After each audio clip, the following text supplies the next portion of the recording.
내려간다. 저 바닥으로. 난 기업 분석을 통한 가치 투자는 알지 못한다 판다.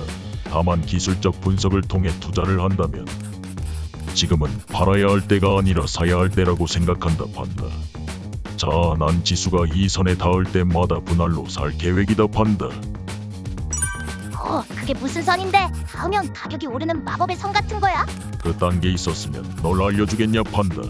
그냥 유튜브에 지지 저항 치면 수백 개는 나올 만한 뻔한 내용이다 판다. 중요한 건 맞냐 안 맞냐가 아니라 미리 계획한 대로 실행할 수 있느냐, 그것뿐이다 판다. 그런데 매수했다가 더 떨어지면 어떡해? 바닥을 확인하고 사야 하는 거 아니야? 내가 언제부터 주가 바닥을 잘 맞췄다고. 하락장에서 살아남는 방법은 최저점을 맞추는 게 아니라 비중 관리다 판다. 자신의 기준에 따라 비중을 나눠 사고 파는 것이 전부다 판다. 말로는 참 간단해 보이지만 이걸 지키는 사람은 일단 내 주위엔 한 명도 없더군 판다. 이런 하락 때문에 주위에서 한 번에 크게 먹었네 어쩌네. 부러워할 필요 없는 거다 판다. 자신의 기준 없이 운으로 100을 먹으면 시기가 문제이지 반드시 200을 토해내는 곳이 여기거든 판다. 다시 한번 말하지만 맞추냐 못 맞추냐가 중요한 게 아니라 예상한 대로 실행을 할 수 있느냐가 제일 중요하다 판다. 그리고 그건 결국 경험에서 나오지. 23년 들어서 주식시장에 가장 무서운 하락이 진행되고 있어요. 그러다 보니 힘들어하시는 분들이 많이 보이시는데요. 저는 시황을 잘 알지도 못할 뿐더러 큰 관심도 없어요. 기업의 가치 분석을 통해서 투자를 진행하지도 않고요. 그럼에도 2022년 내내 이어진 긴 하락장 속에서도 꾸준히 수익을 낼 수 있었고, 지금의 하락장 또한 별 감흥이 없는 이유는 이것 단 하나입니다. 비중관리 또는 자금관리라고 부르죠. 그냥 쉽게 표현하자면 손에 있는 돈을 한 번에 몰아넣지 않는다. 고작 이게 전부예요. 그런데 이것 하나만으로 수익을 내며 아직 시장에서 살아남아 있어요. 지금 주식에 자신의 소중한 돈이 물려있는 분들이 많으실 텐데 이미 거의 대부분의 돈들이 묶여있는 주식 초보자들은 선택지가 많이 없어요. 자신이 투자한 종목에 대해서 그 어떤 손실에도 견딜 수 있을 정도의 믿음이 있다거나 혹은 물려있는 종목을 손절하고 다른 종목에서 수익을 본 다음에 손실을 상계 처리한다거나 할 줄 아시는 분들은 애초에 초보자분들이 아니실 테니까 알아서 잘 하시겠지만요. 그런 분들을 제외하면 뾰족한 해결책은 없어요.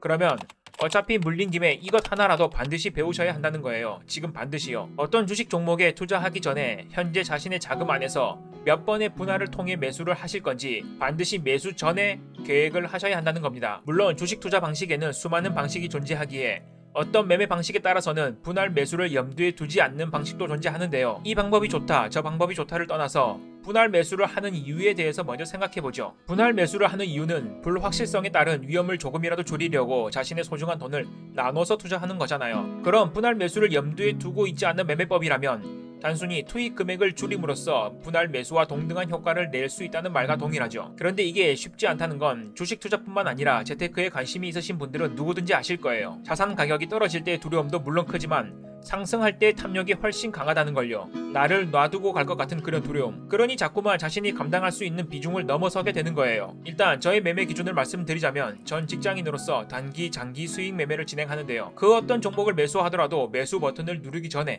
3차 매수까지 실행할 계획을 먼저 세우고 들어갑니다. 내가 산 가격에서 더 떨어지면 어떻게 하지? 가 아니라 반드시 최대 하락폭까지 떨어질 것을 먼저 염두에 두고 분할로 접근한다는 거죠. 그런데 하락을 할 때 나눠서 산다. 이것의 중요성에 대해서 머리로는 깨닫게 된다고 해도요. 직접 실행을 한다는 건 전혀 다른 무언가가 됩니다. 상승장이든 횡보장이든 자신의 상황이 괜찮을 때의 기준으로 막연히 이대로면 괜찮겠는데, 할 수 있겠는데 상상하시면 안 됩니다.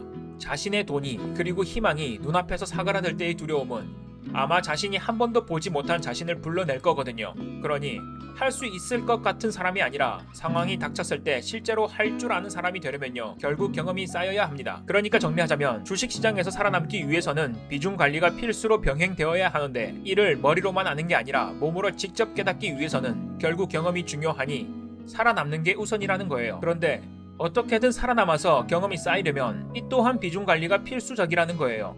결국 자금 관리의 중요성은 이처럼 서로 물리고 물려요. 그러니까 비중 관리, 자금 관리는 하면 좋고 안 하면 어쩔 수 없고가 아니라 개인 투자자가 주식시장에서 살아남으려면 반드시 그 어떤 때라도 가지고 가야 한다는 거예요. 여하튼 분할 매수 방법에 대해서는 다음에 조금 더 자세히 나누도록 하고요. 하락장이 다가왔을 때 살아남는 방법은 이미 수중에 현금이 없다면 냉정히 말해 딱히 없어요. 특히 초보일수록 손에 쥐고 있는 패가 없기 때문에 괜히 더 큰 손실을 불러일으킬 수 있어요. 그러니 앞으로 주식시장을 떠나실 것이 아니면 이 시기에 비중 관리 하나는 반드시 배워야 한다는 겁니다. 절대적인 수익을 낼 수 있는 매매 비기가 있는지 없는지는 모르겠는데요. 저에겐 자금 관리 혹은 비중 관리가 저의 필승의 기법이거든요. 반드시 명심하셔야 해요. 주식시장에서 깡통 차고 퇴출당하는 이유는 남들 다 버는 상승장에서 못 벌어서 망하는 게 아니라 반드시 주기적으로 돌아오는 이런 하락장에서 쫓겨난다는 걸요. 상승장 때의 욕심을 조금만 덜어낼 수 있다면 생존율은 아마 엄청나게 크게 올라갈 겁니다.